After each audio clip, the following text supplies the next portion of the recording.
இதெல்லாம் அப்புறம் எடுத்துட்டு போகணும்ல. கொஞ்சம் கம்மியான பொருள் எடுத்து போயிட்டோம்னா நமக்கு ஷிப் பண்றதும் ஈஸி, அடுத்த வீட்டுல கொண்டு வைக்கிறதுக்கு ஈஸி இல்ல. பேக்கிங்க்கு உண்டான வேலைகளை நாங்க ஆரம்பிக்கணும். வீடு பேக் பண்ணாதான் அடுத்து பணம் கொடுத்துட்டாங்கன்னா கிளம்பும் போது அதை பத்தி எல்லாம் இன்னும் பேச்சே வரல. நான் சொல்லிட்டேன் பணம் வேணுங்கன்னு கேட்டேன், இன்னும் அந்த பணத்தை பத்தி ஒண்ணுமே சொல்ல மாட்டேங்கிறேன்.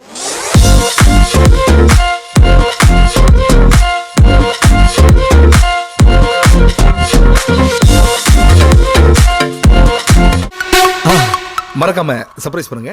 ஹாய், எல்லாம் நல்லா இருக்கீங்களா? எல்லாம் கேட்டுருந்தீங்க. டான் பிட்டி நல்லா இருக்கிறேன், ஒன்றும் பிரச்சனை இல்லை. ஏமா அது தேவையான பொருள் தேவையில்லாத பொருள்னு சொல்லி எல்லாம் பிரிச்சு வச்சுட்டு இருந்தேன். தேவையான பொருள் தேவையில்லாத எதுக்காக பண்ணிட்டு இருக்கிறேன்? பாருங்க, இப்ப எதையாவது பண்ண பாருங்க. ஒரு 5 நிமிஷம் இவனை வச்சுட்டு எதாவது பண்ண.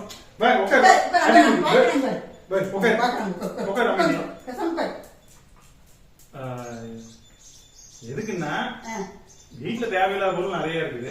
சரி, அதெல்லாம் வந்து கழிச்சு விட்டோம்னா நீ அடுத்து மத்ததுக்கெல்லாம் கொஞ்சம் யூஸா இருக்கு அப்படின்ட்டா. நீயும் வந்து கிச்சன் இருக்கிற உன்னோட பெட்ரூம் இருக்கிற தேவையில்லாத பொருள்லாம் தேவையான பொருள் யூஸ் பண்ண அது முக்கியம் அப்படின்னா அதெல்லாம் அட்டைப்பட்டி போட்டு தேவையில்லாத பொருள்லாம் தனியா கொஞ்சம் எடுத்து இதுக்கு முந்தி இருந்த வீட்டுல அப்பவே தேவையில்லாத பொருள் தேவை இருக்கிற பொருள் வாங்காது எல்லாம் கழிச்சுத்தான் எடுத்துட்டு வந்தாங்க.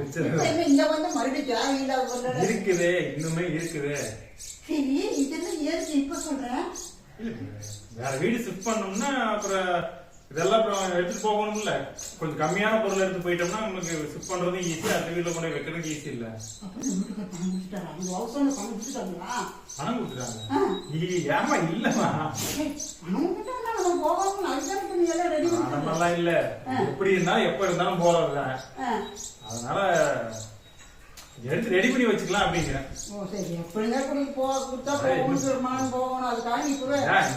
பணத்தை பத்தி எல்லாம் இன்னும் பேச்சே வரல. நான் சொல்லிட்டேன் பணம் வேணுங்கன்னு கேட்டேன், இன்னும் அந்த பணத்தை பத்தி ஒண்ணுமே சொல்ல மாட்டேங்கிறாங்க. சொன்னா என்னன்னா அவங்க இப்ப கொடுக்குறேன்னு சொல்லி அது வரைக்கும் நம்ம ஏன் வெயிட் பண்ணணும்? தேவையான பொருள் மட்டும் எடுத்து வச்சுட்டு தேவையில்லாத பொருள் கொஞ்சம் கழிச்சிட்டோம்னா திங்ஸ் கொஞ்சம் கம்மியா எடுத்துட்டு போனோம்னா வண்டியில எடுத்துட்டு போறது ஈஸி, கொண்டு போய் அங்க போய் வேற வீட்டுல கொண்டு அதை வைக்கிறதும் ஈஸி. அதுக்கு தான் அப்படி ஐடியா பண்ணேன். சரி, நீ சொல்றது சரி. அத்தைப்பட்டி இருக்குதாங்கன்னா அந்த ஒட்டனைக்கு அந்த இதெல்லாம் சரி, நான் இப்படி வெளியே போகணும், வேலைக்கு நான் வெளியே போவேன்.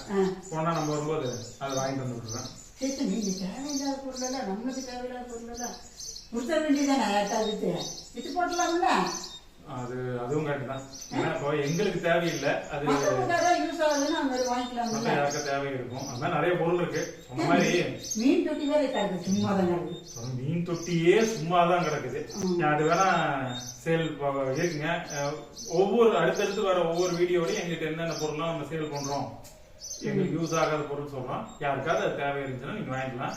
மீன் தொட்டி மட்டும் பாத்தீங்கன்னா நம்ம வாங்கும்போது கிட்டத்தட்ட 3000. அப்புறம் அது என்ன இப்படி 3500 பக்கம் வந்துச்சுன்னு வைங்களேன். ஒரு 1000 ரூபாய் கொடுத்து எடுத்துங்க, ஒன்றும் பிரச்சனை இல்லை. கோபியில் இருக்கவங்க, கோபி செடி பாளையம், உடனே நீங்க எங்க எவ்வளவு சொல்லாதீங்க. பார்சல் கொரியர் இதெல்லாம் நம்மளால முடியாது. இங்க இருக்கிறவங்க கோபியில் இருக்கவங்க யாருக்காவது தேவைன்னா ஃபைபருங்க, கண்ணாடி இல்லை ஃபைபர் இருக்கு, வந்து நீங்க பார்த்துட்டு கூட செக் பண்ணி கூட நீங்க எடுத்துட்டு போய்க்கலாம். இனி வேற ஒவ்வொரு வீடியோலையும் எது தேவையில்லையோ அதெல்லாம் நான் உங்களுக்கு வந்து சேல் சொல்றோம். பாருங்க, உங்களுக்கு யூஸ் ஆகுதா எடுத்துங்க, அவ்வளவுதான். இல்லைன்னா இங்க யாராவது வாங்கிட்டு போறாங்க, இதெல்லாம் வாங்குறது பிரச்சனை இல்ல.